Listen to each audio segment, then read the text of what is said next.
I'm Paul on behalf of Graveyard Shift. This is the story of a woman frozen solid who miraculously escaped death. Now, Jean Hilliard was a 19-year-old woman. She was driving home in the midnight hours on December 20th, 1980 in rural Minnesota when her car skidded off the road. Shaken and alone, she was unable to restart the car, and with little choice, she began walking to a friend's house. The gentleman's name was Wally Nelson, who lived about 2 miles away.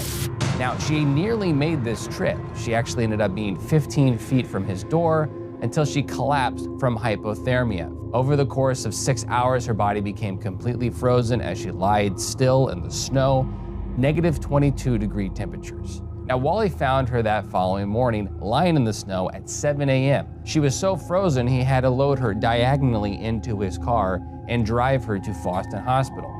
Now, one of the nurses there, Nurse Dorothy Killian, was on record and saying she said she was shocked. Her face was completely white, just this ashen death look. They hooked her up to the monitor, getting barely a heartbeat. Severely frostbitten, her blackened legs wouldn't move or bend, and a hypodermic needle couldn't even penetrate her skin. Wow.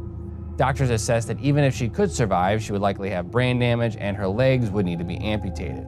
The lead doctor on the scene, Dr. George Sather, said she was, quote, just like a piece of meat out of a deep freeze.